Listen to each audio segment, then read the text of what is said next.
This week on ANN, we're focusing on 3 specific ways the Adventist Church has impacted lives around the world. We'll follow stories from refugee camps, a local church rehabilitation ministry, and a flooded home. Through the stories, we'll see how the church responds to the needs of a young girl and 2 women located in Northern Uganda, Auckland, New Zealand, and Houston, Texas. All this and more coming up.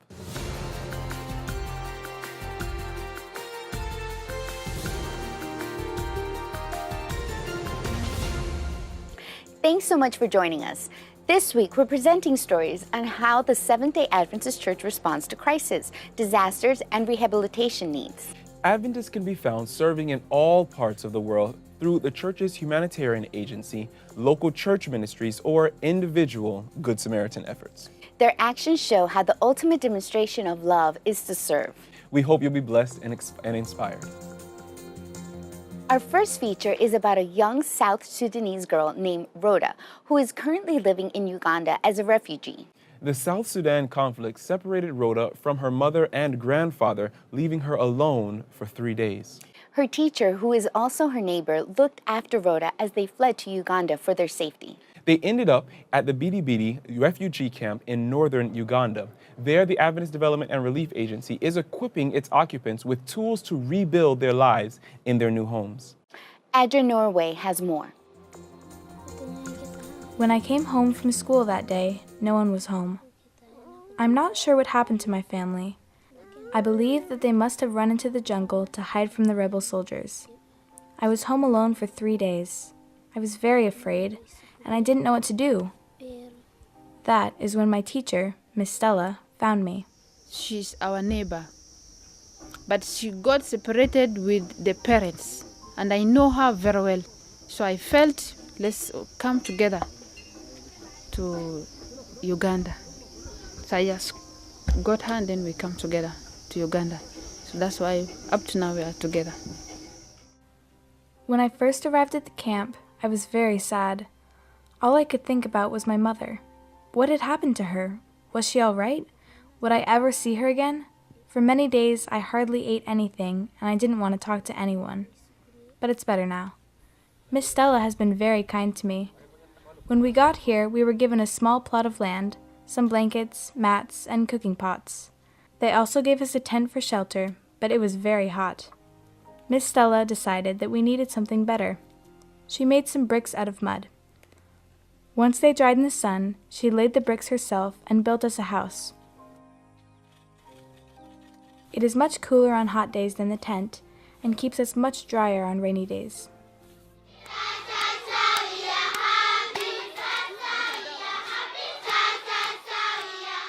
I have started going to school here in the refugee camp.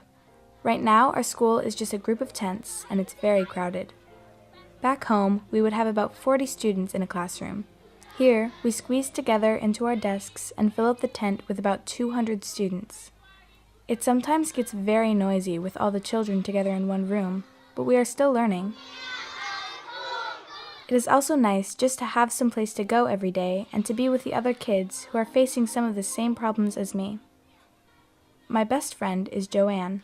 We always sit together. We hope that one day someone will build a real school here and that we will get more teachers so we can have smaller classes. I hope to be able to continue going to school. I would like to go on to university and one day become a teacher like Miss Stella. I would like to work at a school, teaching young children.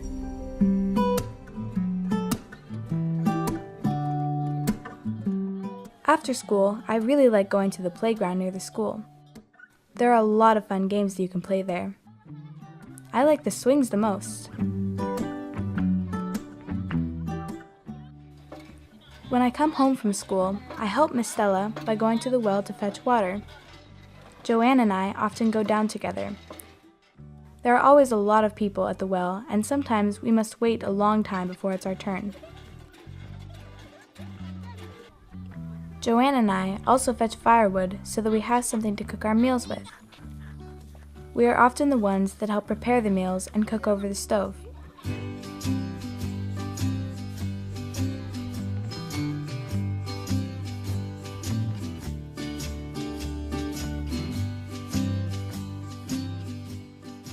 After we have eaten, it's my job to wash dishes and make sure that the ground around our little house is clean. After my chores, I like to join in on some of the games that the children in the camp play. Every evening, there's a football game that is a lot of fun, but sometimes Joanne and I just stay close to our homes and play with some of the other kids that live close by. We skip using a jump rope that we have made, or make up our own fun games.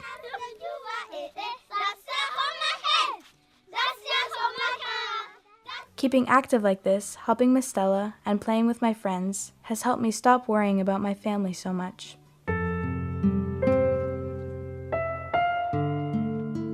I still pray every night that God will keep them safe.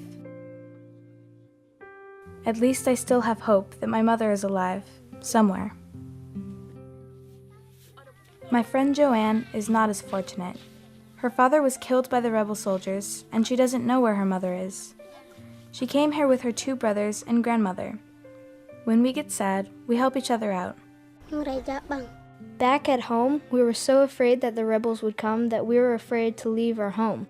We wouldn't go out and play, and were even afraid to go fetch water. Here it is safe. We can play lots of games with our friends with no fear. We can run down and fetch water or run and collect firewood with no worries. Here, we can sleep peacefully at night.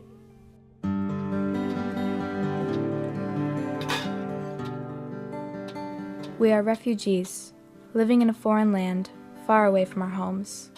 We have seen a lot of bad things. We have known a lot of sadness. But we are thankful for many things. God has brought us safely here. We thank the country of Uganda for providing a safe place to live. We are grateful to ADRA for all the ways that they are helping the people in our camp. Ms. Stella has joined an ADRA community group that is doing a lot of work to help people get settled into their new life here in Uganda. They are helping people build efficient stoves, giving counseling, and helping protect the environment. We don't know how long we will have to stay here. We pray for peace, but until that day comes, we will do our best to make a life here, in our new home, away from home.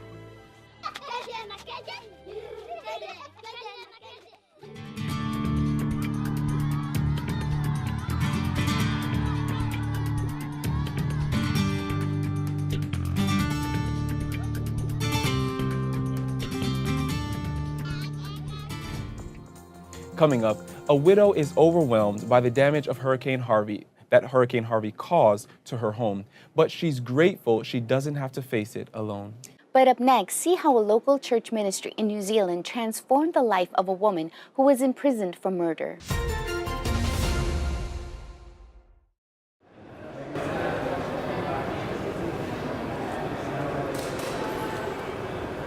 May I work in with you, young fella? Go for it.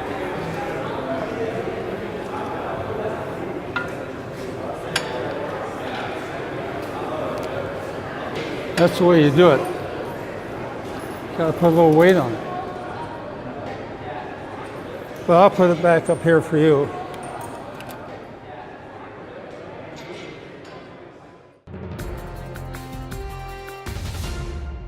Welcome back.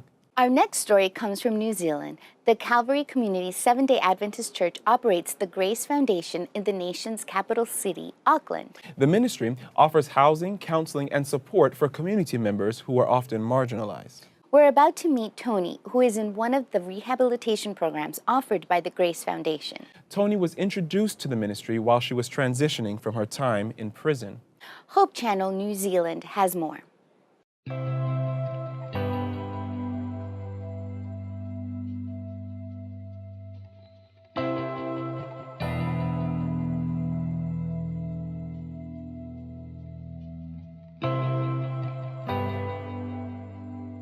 I was raised between my mum, dad and my grandparents, and life was always good with my grandparents, not so much good with my mum and dad.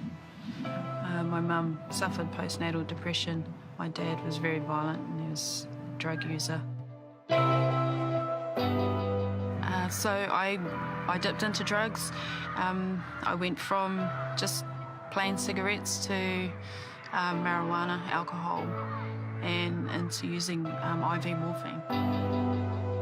I got a boyfriend when I was 14, and he was really abusive. He pulled me away from my family. He put me in hospital twice. So by this point, I was heavily involved in the gangs. And then I went to jail the first time for GBH, and there opened my world up to more involvement with the mongrel mob, mostly.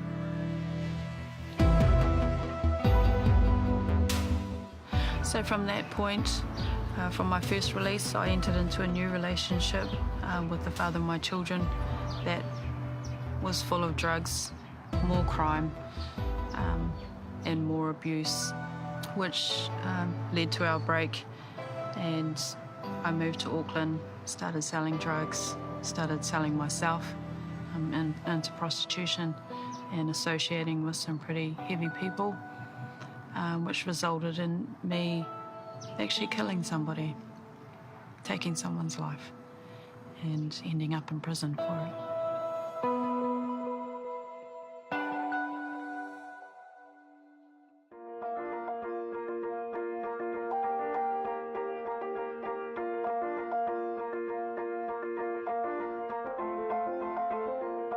It was coming close to my parole board time again, and a friend of mine introduced me to Grace Foundation, the ladies that come in. And I ended up having a visit with them for accommodation and support. And these ladies, they blew me away. You know, I have never met people that can just love on you so much, you know, and you felt it, and it was real, you know, and I never ever felt that in my life. And they always talked about this God again. And I thought, wow, you know, I want that. I want to be like that. I'm sick of this exterior that I'm putting up. They can actually see who I am on the inside, and they like that person. From my release on the 13th of October 2014, the world was a scary place to come back to. I knew nothing of it. It had all changed. Even the money had changed. But coming into an environment with Grace, they kept me well supported, almost cushioned from the world, so I could take my time getting to know what it was all about again. So I participated in the very first Solutions 1 program, and we just realised that Solutions could not just be 3 months long. It needed to be 12 and broken up into 3 stages. So I then moved into the Solutions 2 phase, but as a facilitator. It's a program that you won't find anywhere else in the community because it's real. It's life on life's terms, and using God's words and the solutions that He has in the Bible for us, they're so easy, you know, and we get mixed up in this whole worldly thing. My life now, I can be who I am on the inside and know that I'm accepted and not worry about it. Just not worry about things. God's got me, and I'm confident in that.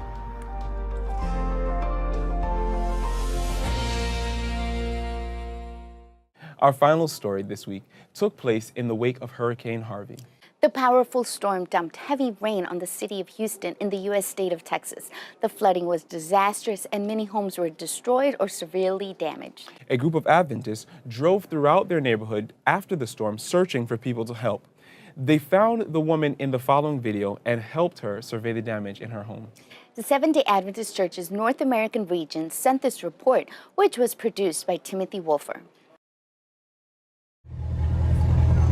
Oh, yeah, that's no problem. Why don't you get in? I'll take care of all the stuff. The whole neighborhood is devastated. We're trying to help everybody out to get out. I'm driving my truck, trying to pull people out of harm's way. A lot of people are stuck. I have a big truck.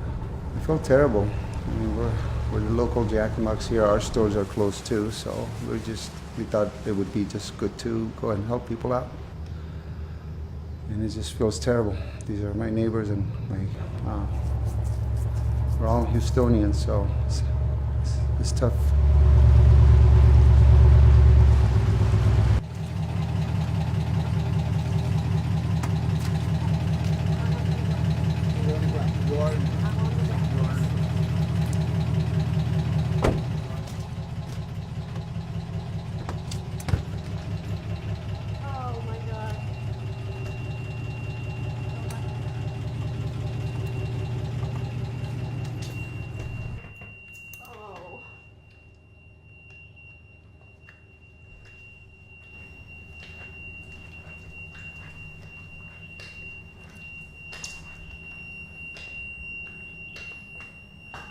We just brought this lady. She's been stranded for several days.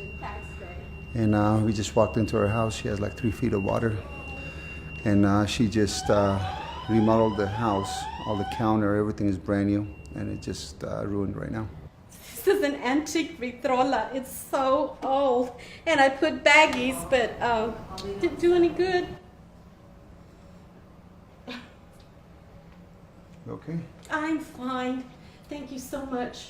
I appreciate you bringing me over here. Wow. It's hard. Her house is ruined.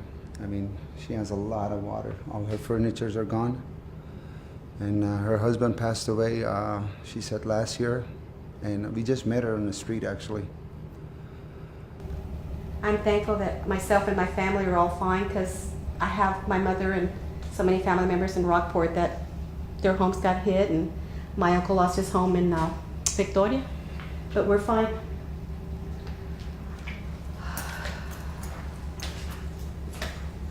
All these things could be replaced now. Yeah, and even if they can't, you know, life is something that is so precious and that you can't replace. I'm thankful I have home insurance, I have flood insurance. It'll be a while, but Mother Nature's pretty powerful. I'm gonna leave St. Joseph there, and I'm taking this.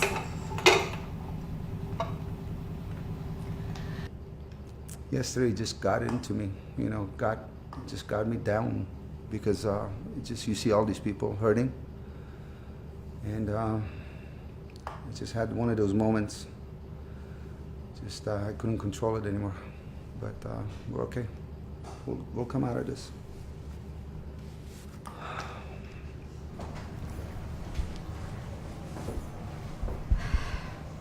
have a picture of my son when he was about 18 months old, and then when he was in the military, that he went to Iraq.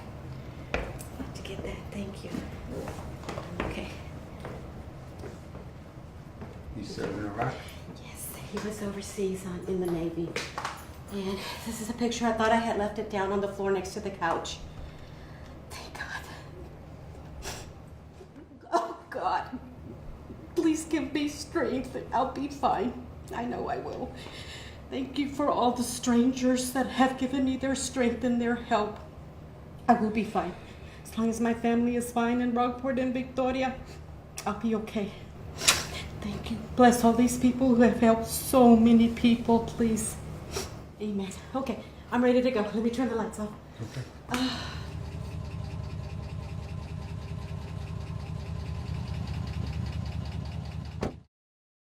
Coming up, get tips from your favorite social media strategist. But up next, the story of John Knox continues in this week's episode of Lineage. We'll see how he remained steadfast on the supremacy of the Bible while he faced charges of heresy.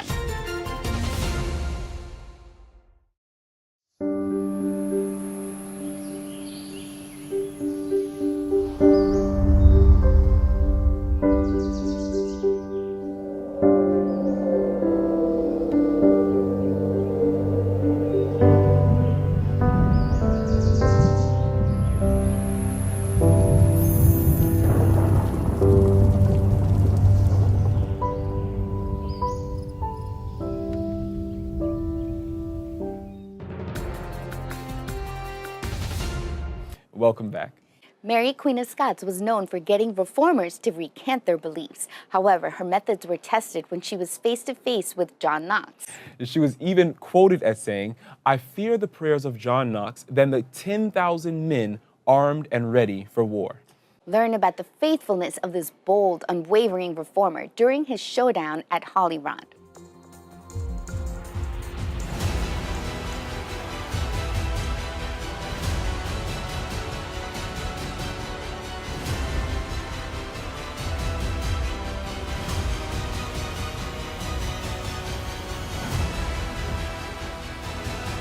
Whilst John Knox was initially a reluctant preacher, once he accepted the call, he moved forward with unflinching determination and undaunted courage. It was said of him that he feared not the face of men. And while the fires of martyrs were burning all over Britain, they only served to intensify his zeal for the gospel. Ruling was Mary, Queen of Scots, and it was said that many a reformer wilted under pressure in front of her. However, that was not the case with John Knox. He stood before her and spoke without fear and answered boldly for his faith.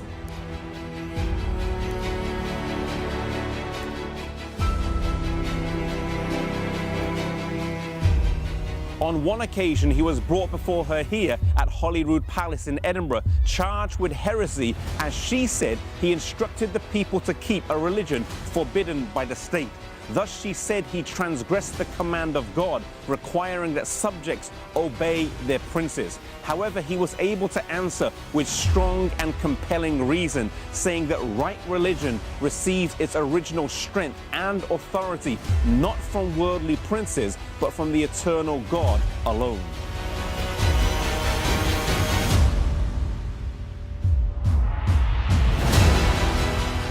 He went on to use some analogies from the past that strongly supported his argument.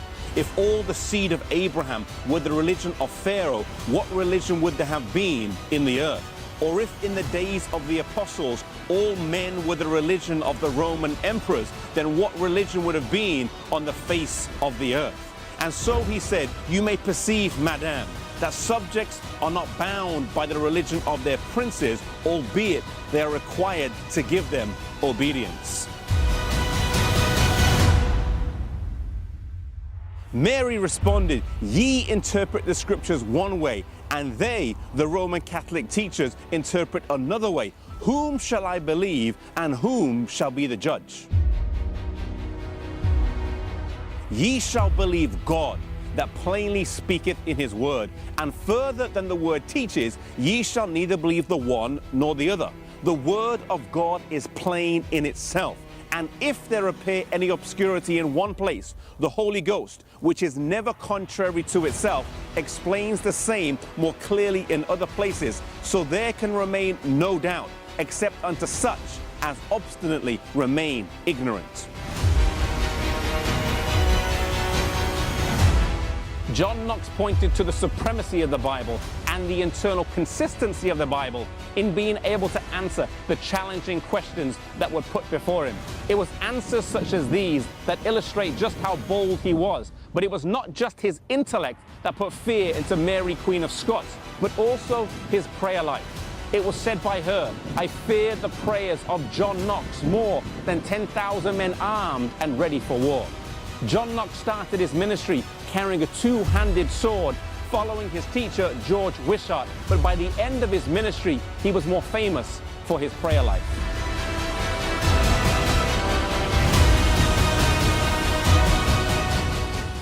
Prayer is a gift that has been given to the believer, an opportunity to talk to God, to present our petitions and lay our burdens to him. May we strike fear in the enemy's kingdom, not through might, but through a faithful prayer life, for it is the key in the hand of faith to unlock heaven's storehouse.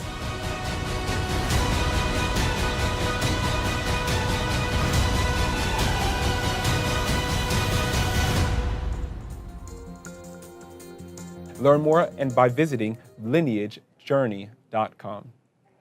Now it's time for your weekly social media segment with Emily Mastrapa.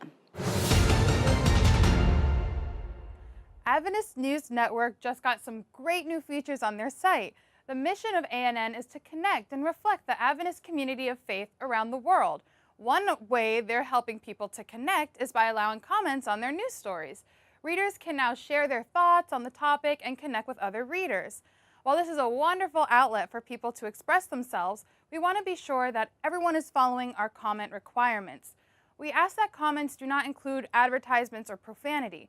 We also ask that comments are related to the topic, and we will probably delete any comments containing personal attacks about another commenter.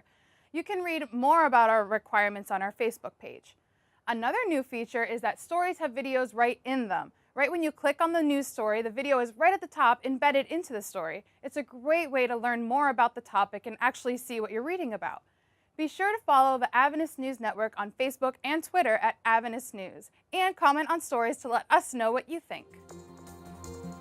And finally, for this week's program, let's turn to Henry Hilton for a look at Adventist history. Welcome to This Week in Adventist History. On October 27, 1927, Aor Adventist Academy opened its doors as a training institution for national teachers and missionaries. It is located on the southern coast of the island of Aor, which is a part of the nation of Vanuatu, a group of islands in the South Pacific, which is more than 100 miles east of northern Australia. It was in 1925 when the small island of Aor was chosen as the regional Adventist mission station. Thereafter, a campaign began to raise funds for the development of the school. And in 1927, the church secured the property on Aor. And Pastor J.R. James, the mission superintendent, led a group of people with axes to clear the land in order to establish the school. Within this period, a sawmill was constructed and indigenous-style houses were built for students. Loloma, the newly acquired regional mission boat, was also situated there to assist with the development of the school. It was also used to help recruit and bring students to the school from the main island of New Hebrides. After 8 months spent preparing the ground and buildings, the institution was finally opened and started with 25 students. It was first opened as the New Hebrides Training School, but about 1950, the institution changed its name and became known as the Parker Missionary School in honor of C.H. Parker, the pioneer Seventh-day Adventist missionary to the New Hebrides. And in 1994, the school's name was changed once again to its current name, Aor Adventist Academy. And that was This Week in Adventist History. Thanks for watching ANN. Join us next week for more news from the headquarters of the Seventh-day Adventist Church. We'd love to hear from you. Send us your feedback and tell us how your church is making a difference in its community. Be sure to capture plenty of video footage and photos, then write up a summary of the event's important details. And feel free to send full video reports as well. You can reach us by sending an email to annvideo11@gmail.com. Before we say goodbye, here's some good news from the book of Deuteronomy, chapter 31, verse 8. The passage says, "Do not be afraid or discouraged, for the Lord will personally go ahead of you. He will be with you. He will neither fail you nor abandon you." That's our program for this week. And remember, you can always visit news.adventist.org for daily news and videos. Until next time, God bless. Take care.